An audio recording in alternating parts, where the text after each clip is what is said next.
like that. So I've no idea if their data purchase would correlate to a kind of a geographical breakdown like that. But I knew that we didn't have enough information to build on this kind of simple segmentation in our own database, so I needed to augment that with additional data sources. And in Australia, we're quite limited in terms of what research we've got available to us.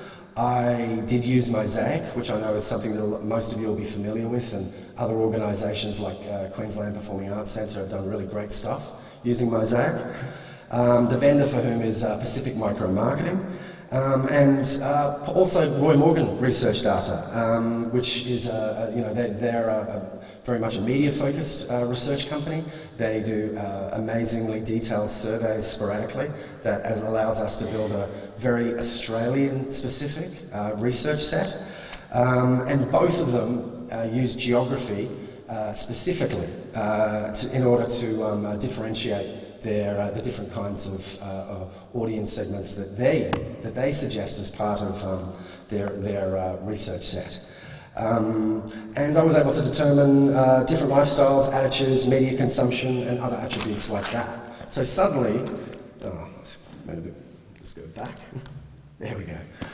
You can see that the quantity of desirable different customer data that I kind of listed initially is growing through augmenting it with this additional research.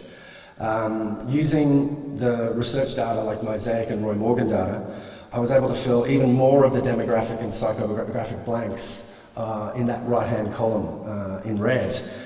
All those unknowns that you can never know, like household and family type, and interests, attitudes, values. What values are important to them? I mean, you've heard quite a few presentations at this conference about the differences in people's changing values. Well, kind of keeping up to date with that and trying to align that with your database can have some real value. So what's Mosaic? For those of you who don't know, I mean, it's a geodemographic profiling system that was developed for cost-effective unaddressed mail delivery.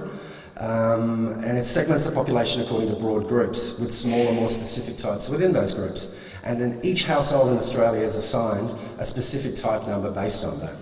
So I found it actually very useful, and particularly in combination with a couple of other data sources. And when I did this exercise at the Sydney Opera House, by putting Mosaic data into the database against every customer account, I was able to kind of use that to define 7 distinct different customer segments with different motivators. Now, I can't just do the rest of the presentation where I talk about those segments, even though I know it'd be helpful.